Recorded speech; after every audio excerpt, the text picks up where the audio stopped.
brought it up.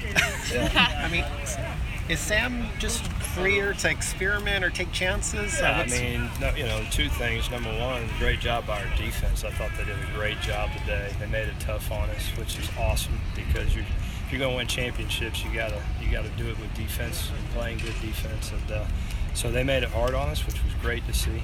And then to answer your question about, Sam's always going to have free reign. That's what makes him a really good player. And so he'll learn from his mistakes. That's why you practice and you come back out, and we'll go from there. But, he's a guy that you don't have to say much to him. He already knows. He gets mad at himself, gets down at himself, and then he'll come back and be better the next day. Put an edge on him a little bit. But great job by the defense. Thought it was awesome. With Sam, was it a good day today, the way he came back from the start? I mean, did he finish? I thought it was a very, very average day. Obviously, as a group we threw 4 interceptions, so as a group that's a very poor day. You're not going to football games obviously doing that, but that's why you practice. We try to put a lot in on the guys and make them have to learn on the run a little bit, and so what happens to you is, guys sometimes aren't having the exact timing that you want. And Sam forces it, and that's when you turn it over. But those are the lessons you want to learn out here before you play the game.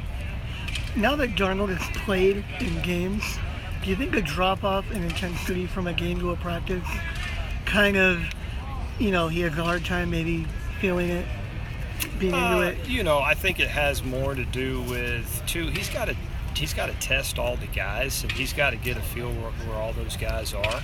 So he's going to take some chances at times, and he's talking to them too. He's telling them, hey, I'm throwing you the ball. I'm going to find a way to get it to you. So some of that is him testing it, and some of it's that with us coming back to him and said, hey, let's pull back on the reins a little bit, and not do that as much. But it's just a normal camp day. You're going to have those days, good hard football and great defense. And so, on one side you're really happy because you go, gosh, we're playing great defense. The other side you go, man, we better take care of the football.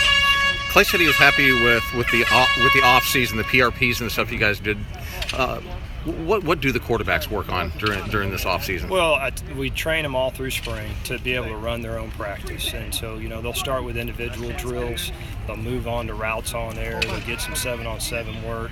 They'll get some team run. They'll get some some team pass, and basically they become the coaches on the field. And it was great to see from year 1 to year 2 how we got a lot better with those PRPs. They were very well organized. Guys knew where they were, and I think it's showing up on these first 2 practices.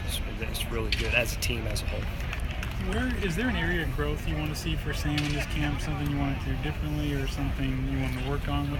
I think he's going to continue to work on his feet. We've always talked about calming the feet. We've talked about not having big vision as much, where hey, I'm going to go to this side. This is the side I'm going to work. Just isolate more to a particular guy, and not having to always say, well, I feel good about throwing it here, but I might just throw it over there too. So really trying to hone in and get better. But he's a tremendous player, and we're always going to allow him to be creative and make plays, and that's what he does best. So we'll never take that away from him. We just got to continue to focus on honing in on, hey, it's time to focus on one particular guy. Let's focus on that guy. All right, guys, thanks. Appreciate it.